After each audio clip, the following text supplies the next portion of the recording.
Donc, rebonjour à toutes. Nous voici en présence de Sandra Poisson. Bonjour Sandra. Bonjour Séverine, Vous allez bonjour à bien? toutes. Ça va, merci. Alors, du coup, on vous propose de présenter donc votre workshop qui est comment créer une activité qui nous fait vibrer, vous fait vibrer en tout cas.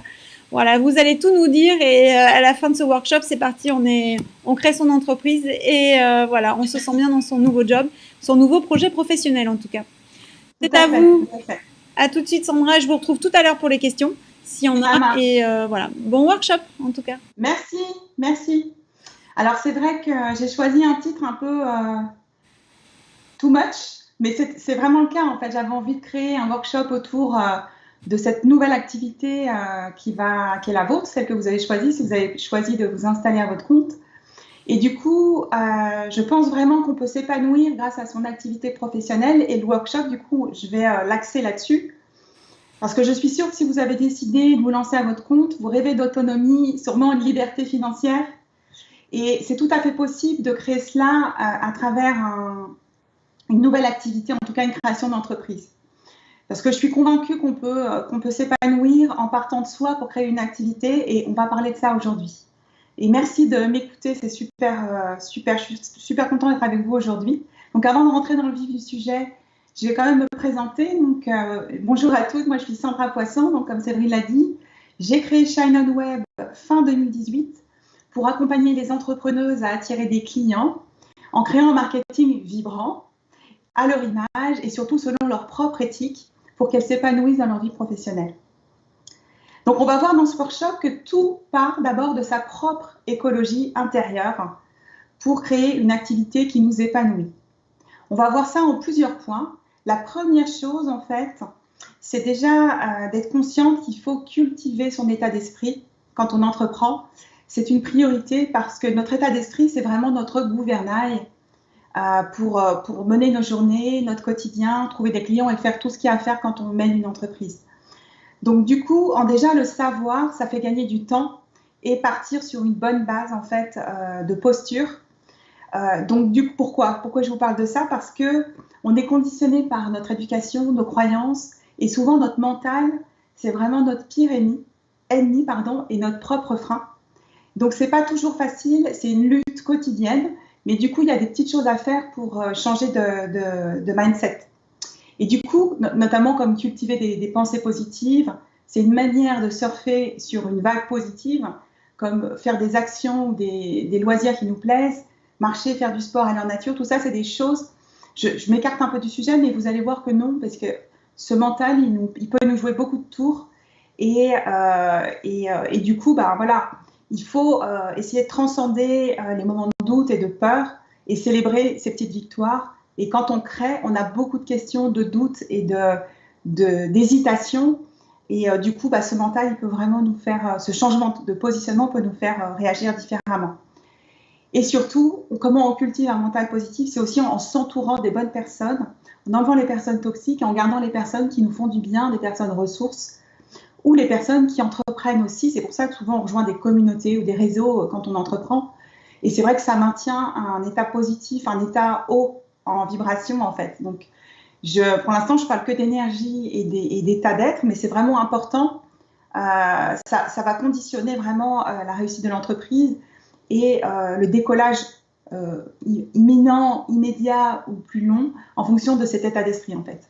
Donc l'objectif, c'est vraiment d'avoir de l'énergie. Ensuite, le deuxième point dont je voudrais parler pendant ce workshop, c'est de sa grande vision. Et alors, qu'est-ce que c'est la grande vision? En fait, c'est vraiment d'identifier sa vision de vie déjà en général, que ce soit en avoir une vision claire, réfléchir dessus. Alors, ça veut dire rentrer en introspection, mais vraiment imaginer, voilà, aujourd'hui, qu'est-ce que je veux dans ma vie? Avant de repartir sur l'activité professionnelle et la création, voilà, de se projeter, qu'est-ce que j'ai envie d'avoir, comment je projette ma vie au niveau privé. Et après, au niveau entrepreneurial, voilà, comment cette entreprise elle va pouvoir s'inscrire pour atteindre cette grande vision en fait de la vie et de travailler là-dessus en fait, ça va permettre d'avoir une ligne directrice pour l'entreprise. Et encore une fois, ça fait partie des étapes à passer avant de partir en opérationnel en fait. Donc qu'est-ce que c'est qu'est-ce que c'est sa grande vision? Ça va être savoir pourquoi on le fait au plus profond de nous-mêmes, pourquoi on est né. C'est des questions un peu métaphysiques, mais auxquelles on va essayer de répondre. Dans quel but je suis là? Quels sont mes objectifs de vie? Quel impact j'ai envie d'avoir sur le monde en général? Donc c'est un peu métaphysique, mais ça va nous permettre d'aller chercher, savoir quel est notre moteur. Et du coup, derrière, on va pouvoir aller chercher quelle est notre mission, en fait. Pourquoi on se sent appelé, en fait. Et du coup, cette zone d'activité qu'on fait souvent sans en avoir conscience facilement, c'est ce que j'appelle un peu la mission et ce que d'autres personnes appellent la mission de vie, en fait, en général. C'est un peu galvaudé ce terme, mais c'est vrai, en fait. Il y a des choses qu'on réussit plus facilement, avec aisance, c'est un peu inné. Et du coup, j'ai envie de dire que si on crée notre entreprise en se basant sur cette mission qui est facile pour nous à réaliser et qui pourrait être super compliquée pour d'autres, ça va déjà être plus facile pour nous et un plaisir, on va prendre plus de plaisir à baser notre entreprise sur cette mission qui est un peu généraliste, mais qu'on va pouvoir creuser après, bien sûr. Et du coup, ça veut dire qu'on va pouvoir capitaliser sur ces talents innés, en quelque sorte, ceux qui ne nous prennent pas d'énergie au quotidien. Et je suis convaincue que vous avez toutes des super compétences que vous avez appris au fil du temps dans vos carrières. Et vous savez faire plein de choses. Et moi, c'est pareil. On sait toutes faire plein de choses. Par contre, il y a des choses qui vont nous demander plus de temps et de ressources et d'énergie, du coup. Donc, ce que je vous propose, c'est de partir plus de choses déjà qui vous éclatent et qui ne vous prennent pas d'énergie. Et en général, vous allez me dire, mais comment on fait pour savoir ce que c'est? Souvent, ce sont des choses que les gens, ou même vos amis, viennent chercher chez vous. Ils vous demandent conseil pour faire ci ou ça, ou ils viennent chercher des compétences pour telle ou telle chose que vous faites avec aisance. Si vous n'arrivez pas à répondre à cette question, ça peut être aussi d'autres pistes. Souvent, quand on ne s'éclate pas dans sa vie professionnelle, on s'éclate dans ses loisirs et on fait des choses à côté qui nous portent, qui nous amènent de la joie ou qui nous passionnent. La mission peut être cachée dans ce qu'on fait à côté. Du coup, pour moi, c'est vraiment un point de départ, une fois qu'on a travaillé sa vision, d'aller chercher sa mission. Ensuite, il y a autre chose qui est important, c'est pour bien préparer son entreprise et créer une activité qui a du sens et qui nous fait vibrer, puisque c'est ça le thème du workshop, c'est encore une fois de repartir de soi et d'essayer de se concentrer sur ses valeurs. Et qu'est-ce qui est cher pour nous? Alors, les valeurs, qu'est-ce que c'est? C'est un grand mot, on parle de principe de valeurs, mais tout ça, c'est vraiment des choses qui vous tiennent vraiment à cœur en tant que personne et que vous allez pouvoir crier et porter haut et fort pour incarner votre entreprise, en fait. Et souvent, ces valeurs, souvent chez les entrepreneurs, en général, il y a toujours la liberté d'entreprendre, la liberté, la créativité, ce qu'il faut qu'on soit créatif au quotidien, en fait. Mais il peut y avoir d'autres valeurs, en fait. Des valeurs qui viennent incarner nos convictions. Donc, il existe des listes de valeurs qui ont été faites déjà. Donc, il faut simplement se plonger dedans et vraiment en introspection, essayer de se dire, voilà, moi, qu'est-ce qui est important pour moi et qu'est-ce que mon entreprise va pouvoir incarner aussi et garantir, en fait. Donc ça, on est toujours dans le prisme de l'étude de soi, en fait, et on va continuer, mais tout ça, en fait, c'est ce qui va pouvoir être un peu le terreau, j'ai envie de dire le terreau de votre entreprise, et en basant votre entreprise sur vous, en fait, et vous et qui vous incarnez et qui vous êtes. Et du coup, ce qui fait que, une fois que vous avez conscience de tout ce que vous êtes et ce que vous représentez, et ce qui est facile pour vous de faire, vous allez pouvoir créer ce qu'on appelle un positionnement, en fait. Et un positionnement, c'est quoi? C'est un terme un peu marketing, mais on n'a pas le choix, on doit passer par là. C'est quelque chose qui sert à vous démarquer, en fait. En tant qu'entrepreneur, et parce que vous allez avoir des concurrents de toute façon. Donc, du coup, des gens qui vont faire un peu la même activité que vous. Donc, du coup, ce positionnement, il va servir à vous rendre unique. Et du coup, pour vous démarquer, il y a plusieurs paramètres à prendre en compte souvent. On peut se démarquer par une offre, par une clientèle, par un prix. Mais le paramètre le plus important pour moi, à mes yeux, c'est vous. Vous êtes vraiment la meilleure différence parce qu'il n'y a personne qui est comme vous, en fait. Et du coup, votre unicité, c'est la meilleure chose à incarner pour votre entreprise, puisqu'il n'y a personne qui vous ressemble. Vous n'allez pas plaire à tout le monde, ça c'est sûr, parce que l'idée, c'est pas de plaire à tout le monde, mais les gens qui seront sensibles à votre univers, vos valeurs, votre personnalité, si vous arrivez à faire transparaître tout ça, eh bien, ça va être fait dans la sincérité, avec authenticité, et justement, ça va vous aider à attirer les bons clients, ceux qui comprennent, ceux avec qui c'est facile de travailler, parce qu'il y a des similitudes, en fait. Et donc, tout ça, ça s'appelle, en fait, travailler sa marque personnelle, en fait. Vous avez sûrement entendu parler de ce concept, ou de personal branding en anglais, mais c'est vrai que en mettant ça en avant, votre parcours de vie, votre histoire, votre formation, vos expériences, vos compétences, comment vous êtes en général, en fait. C'est quelle est votre mission, celle qui vous fait vibrer au quotidien. Tout ça, c'est vraiment ce qui va faire votre positionnement, en fait. Et en termes marketing, on appelle ça, en gros, souvent on dit, voilà, avec qui je vais faire ma mission et qu'est-ce que je vais y faire, en fait. Le pourquoi, vous le savez déjà, sûrement. En général, ça va avec. Et du coup, la grande question qu'on me pose souvent, c'est mais comment je fais pour savoir qui est ma clientèle, celle que j'ai envie d'accompagner absolument envers et tout, enfin voilà, celle qui me fait vibrer en fait, en quelque sorte. Mais souvent, cette clientèle, elle est liée à votre parcours, votre histoire ou votre métier que vous avez fait avant. Souvent, quand on est en reconversion, on sait qu'on n'est plus aligné avec soit l'activité qu'on fait, soit les valeurs de l'entreprise. Souvent, ça revient souvent, en fait. On est poussé à bout et on craque. Et du coup, souvent, ce qui se dessine après chez les clients que j'accompagne, c'est que souvent, elles commencent par accompagner les personnes qui dans son domaine d'activité parce qu'elles vivent mal leur quotidien. Et donc, elle commence par accompagner ces personnes-là. Mais c'est un point de départ, c'est juste un exemple pour vous montrer ce que ça peut être. Mais ce qui est sûr, c'est que le meilleur positionnement possible, c'est vous, avant tout, avant de vous démarquer par un type de client ou autre, c'est votre histoire et votre personnalité.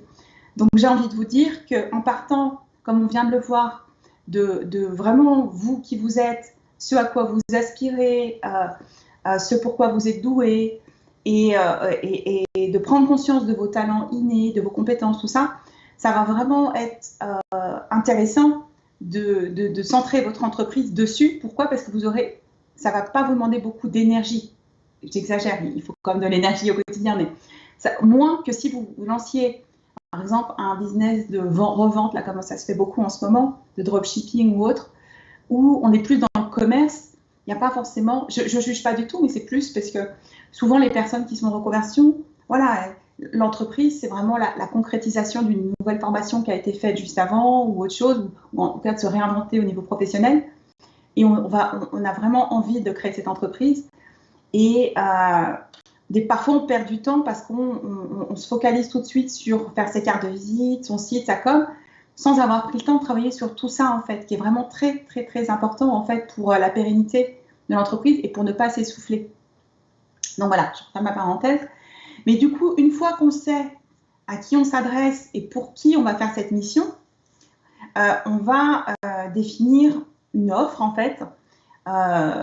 Et du coup, cette offre, il faut qu'il y ait deux conditions sine qua non pour qu'elle fonctionne bien et qu'elle continue de vous faire vibrer. C'est que, d'abord, ce que vous mettiez dans cette offre, c'est vraiment que ça vous procure de la joie, du plaisir et que ça corresponde à votre grande vision. En fait, rappelez-vous de la grande vision sur laquelle je vous proposais de travailler au début et que ce soit vraiment quelque chose qui vous donne vraiment de la joie. Je vais me répéter, mais c'est vraiment ça. Mais il faut aussi que cette offre, elle soit en résonance avec la clientèle que vous ciblez, en fait. J'appelle ça l'audience de cœur. Du coup, c'est pour ça que quand on vous dit, si vous avez déjà entendu parler des créations d'entreprises et de l'étude de marché et tout ça, en fait, on vous dit qu'il faut étudier votre clientèle et bien la comprendre, mais c'est vrai, en fait. On vous parle souvent des facteurs sociodémographiques, l'âge, tout ça, c'est très important, mais le plus important pour moi, plus que l'âge, et si c'est un homme ou une femme, c'est vraiment, voilà, la clientèle que j'ai envie d'accompagner, je la comprends, quelles sont ses envies, quels sont ses besoins, comment je vais pouvoir y répondre, quelles sont ses aspirations. C'est vraiment plus, j'ai envie de dire, le profil, j'avais envie d'utiliser le mot psychologique, mais c'est plus dans quel état émotionnel elle est aussi à l'intérieur. Et c'est comme ça qu'on va pouvoir, c'est en comprenant vraiment l'audience que vous allez accompagner, que vous allez pouvoir créer une offre qui est en symbiose avec les besoins de cette audience, en fait. Donc voilà. Donc, du coup, on est parti sur la création d'une offre qui est en adéquation totale avec cette audience. Et maintenant que tout ça c'est défini, eh ben, le but du jeu, en fait, une fois qu'on arrive à... en fait, là, je vous ai expliqué un peu le concept du marketing appliqué à l'entrepreneur, mais sans vous embrouiller la tête avec du jargon. Mais on arrive quand même à la communication. Donc, qu'est-ce qu'on va faire quand c'est le moment de communiquer? On va créer ce lien de confiance avec son audience de cœur. C'est ça la communication, en fait. Et du coup, on peut tout à fait vendre naturellement en communiquant sans costard-cravate, sans dire je vends un truc, mais de le faire naturellement en toute authenticité. Et du coup, comment on va faire ça? Eh bien, en fait, comme on a une bonne connaissance de notre audience, on va pouvoir, par exemple, créer des contenus pour les réseaux sociaux, ou pour son blog, ou en conférence, ou en présentiel, si vous faites du réseautage dans la vraie vie, ou en ligne d'ailleurs, de pouvoir des contenus à forte valeur ajoutée qui vont être conçus spécifiquement pour cette audience et qui vont lui parler, en fait. Vous allez avoir besoin de contenu parce qu'il va falloir porter votre message, on va dire. Il va falloir trouver le bon canal de communication. Où est votre audience et comment la toucher? Ça va être peut-être un réseau social, de l'emailing, un salon, enfin peu importe, mais en tout cas un endroit où vous allez pouvoir la toucher, physique ou réel. Et il va vous falloir des supports de communication. Donc vous pouvez commencer tout simplement avec des posts ou des publications, mais on dit souvent qu'en fait la communication, si vous la faites que à l'extérieur sur des outils qui ne vous appartiennent pas, comme je pense à Facebook ou des réseaux sociaux, on n'est pas à l'abri que le compte soit un jour perturbé, supprimé ou autre. Voilà. Donc, je vous invite plutôt à créer votre propre support de com pour ramener les gens vers votre blog, par exemple, votre site, ou vers une chaîne YouTube, si vous avez une chaîne YouTube. Enfin, en tout cas, les ramener chez vous pour que vous puissiez continuer la conversation et créer ce lien de confiance naturellement, en fait. Et à ce moment-là, c'est là que la magie opère. Mais ça veut dire vraiment passer du temps à travailler sur son audience, savoir vraiment qui on va accompagner envers et contre tout, et comment on va l'accompagner, et pourquoi, surtout. En ayant travaillé sur ces fondations d'introspection, on sait pourquoi on fait les choses, et c'est quand même beaucoup plus facile. Il n'y a pas besoin de se vendre, on va laisser transparaître tout ça, en fait, une fois qu'on sait tout ça. Donc, dans ce workshop, en fait, ce que je vous ai proposé, en fait, c'est de créer, en fait, un espèce d'écosystème autour de vous.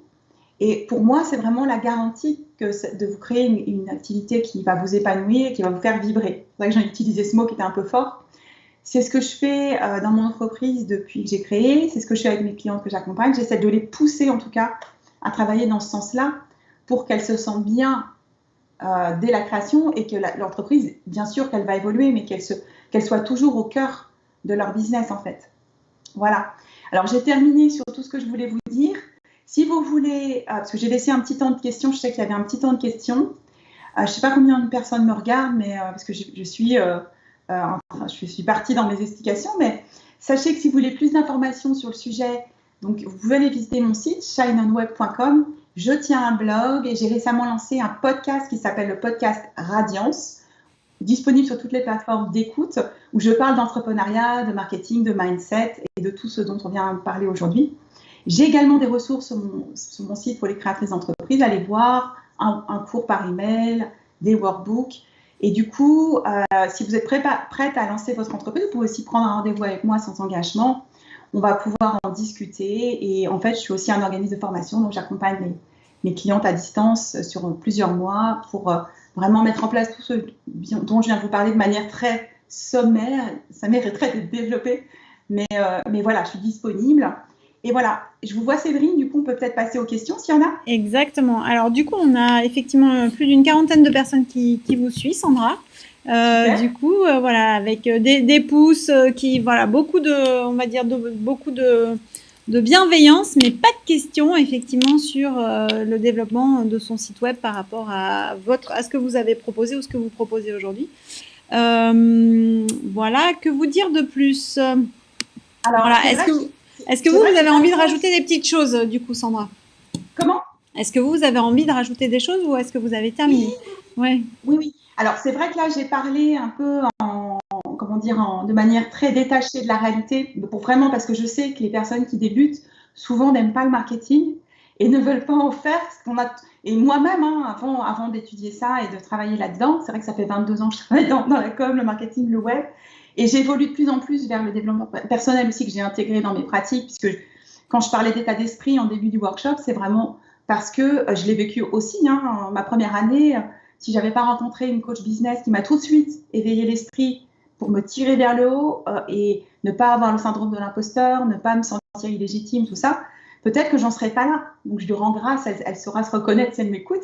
Mais vraiment, c'est hyper important. C'est vrai que je fais aussi, je fais de l'opérationnel, enfin en tout cas, je transmets mes connaissances à mes clientes pour qu'elles, je les rends autonomes en fait dans la gestion de leur entreprise en ligne, on va dire, au niveau du marketing, la création, tout ça, et de la com.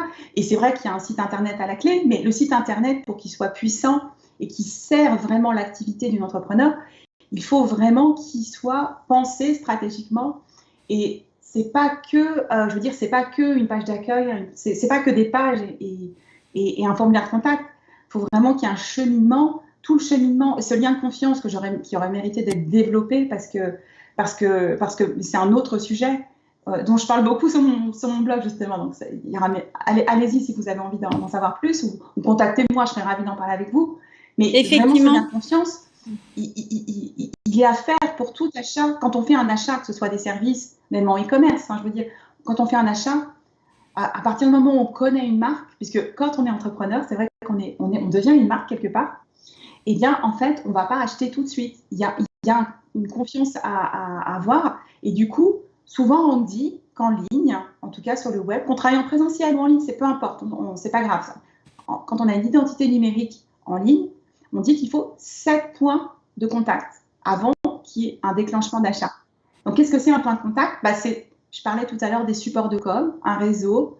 Ça veut dire que la personne, en moyenne, avant d'acheter, c'est-à-dire avant de prendre un beau service, un accompagnement, un e-commerce, si vous faites des savons ou autre, il va falloir qu'elle vous voie 7 fois avant de le faire. Et c'est comme ça, c'est le cerveau qui est fait comme ça. Bien sûr, parfois, ça peut être court-circuité. Quand par exemple, vous êtes recommandé par quelqu'un, il y a la confiance qui est là avec l'autre personne. Donc, bien sûr, ça peut aller plus vite. Mais ce que je veux dire par là, c'est que le site internet, c'est vrai que Séverine, vous en parliez, mais pour qu'il fonctionne, il faut vraiment qu'il ait été pensé et qu'il incarne vraiment tout ce dont je viens de parler, en fait, c'est-à-dire vraiment la marque personnelle de l'entrepreneur, si c'est une entrepreneur solo. Et puis ça fonctionne aussi, ce que j'ai dit, pour des marques, hein, de toute façon. Hein. Donc en fait, j'ai rien inventé, hein, c'est vraiment juste, je suis vraiment le fruit de tout ce que je viens de dire. Ça fait 3 ans que j'ai créé et j'aime beaucoup parler de tout ça parce que c'est vraiment chouette de pouvoir renaître différemment quand on n'est pas bien dans son job et qu'on effectivement, Sandra, ça se sent énormément que vous avez envie de parler de tout ça, d'accompagner toutes ces femmes, en tout cas aujourd'hui, dans la réalisation de leurs projets, nouveaux projets professionnels, on va dire.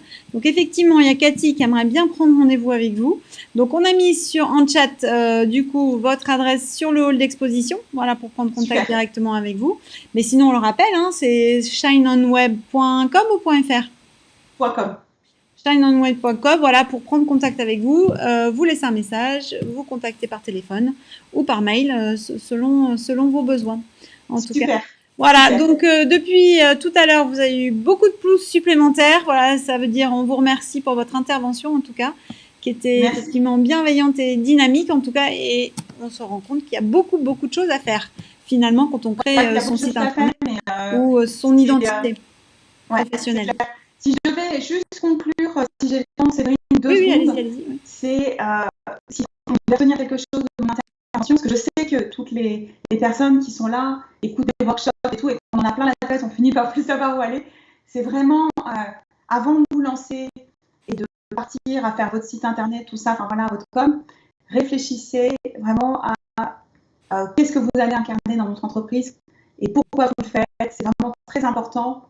Et de tout de suite, même si vous n'êtes pas lancé, rejoignez un réseau d'entrepreneurs, une communauté, pour vraiment cultiver cet état d'esprit positif. Ça peut passer par là au début, d'être avec des personnes qui sont au même stade que nous, en fait. Voilà. Merci beaucoup de m'avoir Merci à vous.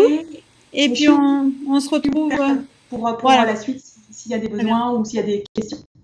Parfait. Merci beaucoup, Sandra. Et je vous dis à très bientôt. Au revoir. Bon après-midi. Merci.